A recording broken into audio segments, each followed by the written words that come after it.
Hello everyone, and welcome to another Redstone video. It's been quite a while since I've released one of these videos, and it's been on the topic of the Redstone Cube computer. And I gotta say, it's been quite a lot of work. It's been a couple of years of fiddling around with comparators and some Redstone techniques that I'm not 100% used to. I just gotta say, after spending so long with this project, that I have certainly become a lot better at Redstone. This is the creation that has spawned out of my head. But what you're looking at is a fully integrated encoder-decoder display. Now, with a system like this, it is pretty big. Obviously, it's kind of clunky. It doesn't look that inviting. This one over here, the inputs are kind of all haywire.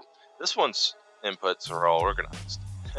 But everything is just spaghetti of redstone. It's not really that pretty to look at. But this is the reason it took so long for me to release another video on the Cube computer. My naiveness got me thinking that the display I had released initially on the channel was going to be enough for the computer to actually function and use 2 digits. Little did I realize that there's a lot more to the encoding and decoding process with binary, and I was in way over my head. I know when I am wrong, and I also know when I do and do not have the ability to fix things. So fix things I did. Just to get you on the scope of the way how this machine works. It is taking a binary input, converting it into hexadecimal, and then spitting it out the front, still hexadecimal, to these displays. A lot of avid Redstone engineers will know what this setup is. This allows you to stack the value of Redstone signals onto each other. Basically what that means is right now I'm putting in the value 2 and 4. So the true output that should be coming from this is 6, which you see, if you ignore this redstone cacophony here, this is 6. Now what this little device is kind of a brain cell for this entire machine. Now there are a bunch of them, and they're all built the exact same way. Not a single one of these is built different. They all have the same disk inside of each one of these jukeboxes. They are all built the exact same way. The only difference with these devices is the value of the input. These devices will work together to do the math. If one of these devices approaches the value 10, it resets the 1's value and sends a signal through the 10's value. I saw the potential in this technology, and so I went gung-ho towards it, because I needed to build something like this for the Cube computer. This machine, as you might be able to tell, is very malleable in its size. You can make it large, which this one has its perks and it has its cons, but this one, you can make it really small, which has its perks and has its cons. So let me go ahead and give you guys a demonstration on how these things work. So right now, obviously, I have the meme number 69 posted up there. I can go ahead and change that to whatever I want. So I forget which arrangement this is. 1, 2, 4, 8, 16, 32. Let's add 32. So that should be 101 when it pops out of here.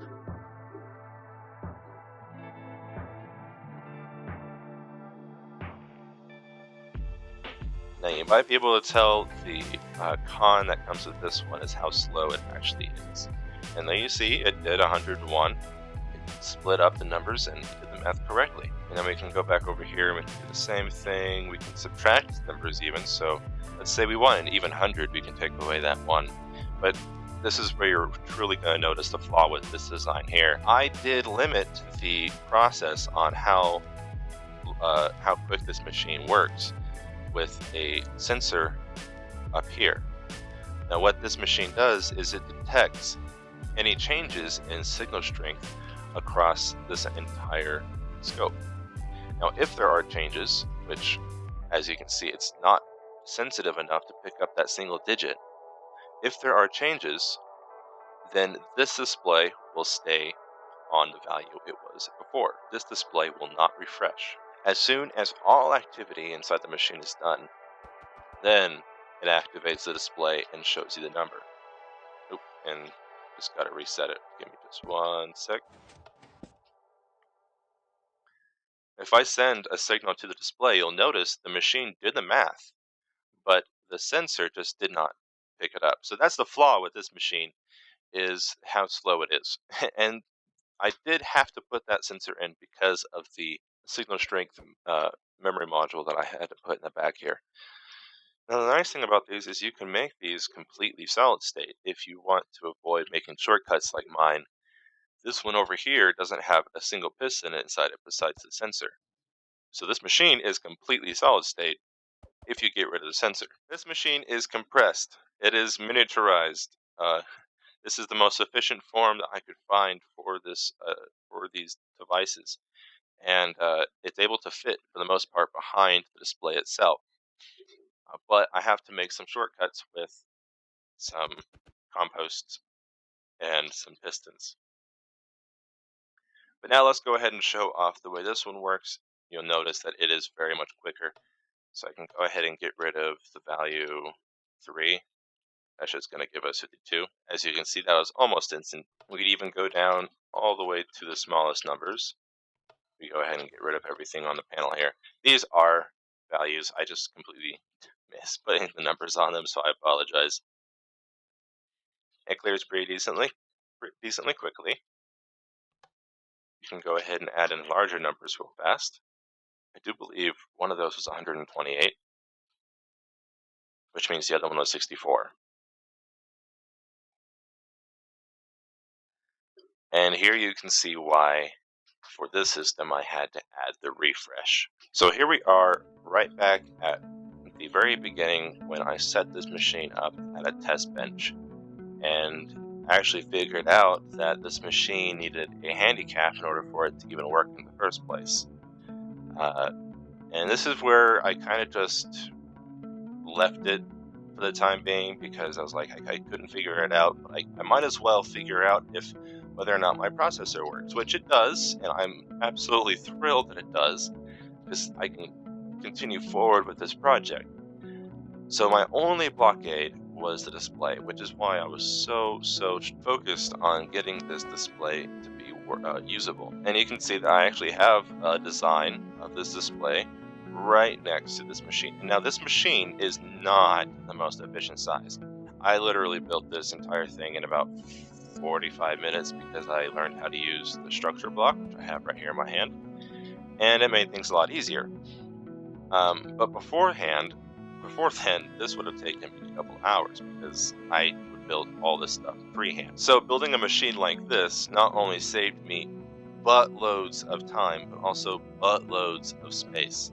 You can tell this machine is so much smaller, but it does the same amount of information output with more potential, because this only has 2 digits, and this can only give us the decoding a value of 2 digits. This can give us the full potential of 3 digits. This one may be slow, but this one is the most effective and the most usable machine of my lineup. I have another one over here somewhere that I was working on. I don't think it's this one. I think this is the same one. The one I was showing previously has a bunch of quirks that I gotta work out, but it shows how small they can be. It was like I finally did all its math, and there you go. 85 is the final value. I subtracted 2, 8, 32, and 128, so that sounds actually just about right. So yeah, it's the size of a pill compared to this giant machine. But now I can show you what I've been working on. With that display in my grasp, in its design in the most complete form that I can get it, I was able to kind of form it into the shape of the CPU right here. Because we had a dead space that I thought the 2-digit display was going to fill up, but even before then, it was going to be too big. It was going to sit way up there in the corner. Now, this machine has a 3-digit display. It's decently compressed in there. You got a lot of space left. I mean, this is going to be the ROM that holds the program for the CPU to run. Everything is going to be loaded into this machine with shulker boxes filled with alternating stacked items. So we're going to have non-stackable items and stackable items. I even have a machine over here that will help me build programs inside of a shulker box that look a little bit like this.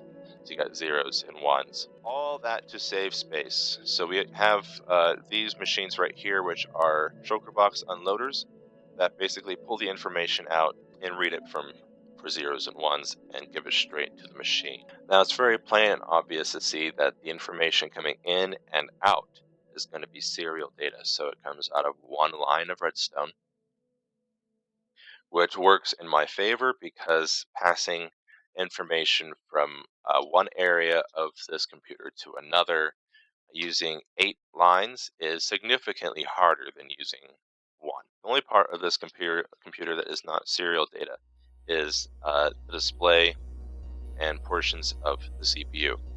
The display is hexadecimal, but it does receive its signal through serial port. The keen eye of you will be able to notice that I have a border going around the outside of my border. And this is a size comparison to the computer made by the Darkness 344. This is not a personal jibe at him. This was just, I noticed something that I thought was really cool, and I wanted to see if I could make it better and smaller. And this is my challenge to myself. So this is what I'm doing. And I think so far it is turning out really good. I'm interested to see what programs this computer is able to powerhouse through and what things you guys are able to put this machine through. And if anything, I really want that display, even if it's just the display to gain popularity. It is able to do a lot. And if I really want to show you guys the true grand and scope of what that machine, that display can truly do, here's a 6-digit display right here. That's 3 times bigger than that 2-digit display over there that's built to the test bench. That giant tower is for 2 digits, but 3 times the digits, and we have a tower that is barely even that size. If this is not a true testament to what these things can do, and this honestly is not even the most efficient form factor, you could fly through it without bumping into a block. You can fly straight through it. I guarantee there's more efficient ways of building this display encoder. I think it's one hell of a really helpful system. Hopefully that explains everything about this Cube computer project and the significant delay on the video releases. Hopefully these videos will be coming out a lot more frequently. I wouldn't expect them more than once every 2 weeks, but if you like this video and you want to see more of my content and you'd like to see this Cube computer in its completion, then please give this channel a subscription and ring that bell. Hitting that like button lets me know that you guys enjoy the video, and I know that I'm doing something right. Thanks again for watching. My name is Gizmo Crusher, and I will see you around.